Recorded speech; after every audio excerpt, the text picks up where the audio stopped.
Om Swastiastu. Di sini saya akan membahas materi mengenai penanaman konsep materi simetri, refleksi, dan pengubinan di sekolah dasar. Dimana perkenalkan, nama saya Ngurah Buana Perianggardana Putra dengan NIM 2011031189. Saya dari kelas 3D, guru pendidikan guru sekolah dasar. Di sini topik yang akan dibahas yaitu yang pertama simetri, yang kedua refleksi, yang ketiga pengubinan.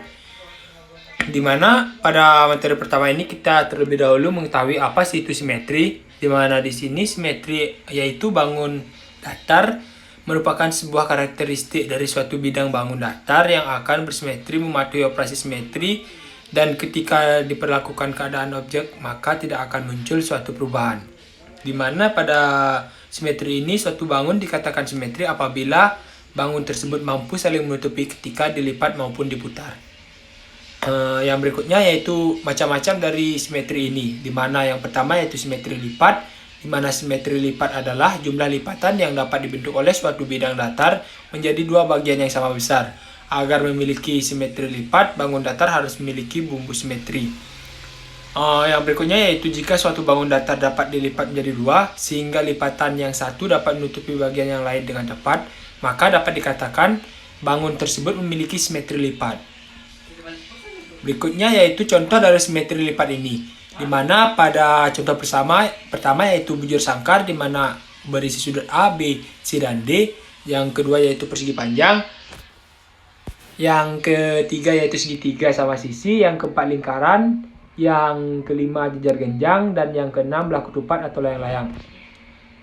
Di mana contoh dari simetri dalam kehidupan sehari-hari ini yaitu layang-layang. Di mana layang-layang ini jenis simetri lipat, di mana layang-layang jika dilipat maka layang-layang tersebut akan menutupi bagian dengan tepat. Hal ini bahwa layang-layang termasuk bagian dari simetri lipat. Yang kedua, simetris putar. Simetri putar adalah jumlah putaran yang dapat dilakukan terhadap suatu bangun datar, di mana hasil putarannya akan membentuk pola yang sama seperti pada saat sebelum diputar, namun bukan kembali ke posisi awal. Yang kedua yaitu sebuah bangun memiliki simetri putar apabila terdapat suatu titik pusat dan bangun itu bisa diputar kurang dari satu putaran penuh sehingga bayangannya berada tepat pada bangun semula. Yang berikutnya yaitu refleksi, di mana pencerminan atau bisa disebut refleksi pada bangun datar merupakan sebuah transformasi atau perpindahan suatu titik pada bangun datar dengan menggunakan sifat benda dan bayangan pada sebuah cermin datar. Yang berikutnya yaitu sifat-sifat cerminan pada bangun datar, di mana dari gambar tersebut dapat disimpulkan sebagai berikut. Yang pertama yaitu objek dan bayangan akan selalu sama. Yang berikutnya jarak setiap titik yang ada pada objek terdapat cermin sama persis dengan jarak setiap titik yang ada pada bayangan terhadap cermin. Atau dapat disimpulkan S sama dengan S kuadrat. Di mana di sini yang berikutnya yaitu tinggi bayangan akan sama dengan tinggi bangun aslinya. Yang berikutnya yaitu garis yang berhubungan setiap titik dibangun dengan titik yang ada di bayangan akan selalu tegak lurus terhadap cermin. Dimana yang berikutnya yaitu sifat-sifat cerminan pada bangun datar, dimana dari gambar tersebut dapat melihat sifat-sifat cerminan sebagai berikut. Yang pertama yaitu luas segitiga ABC sama dengan luas segitiga ABC karena segitiga ABC kongruen dengan segitiga ABC.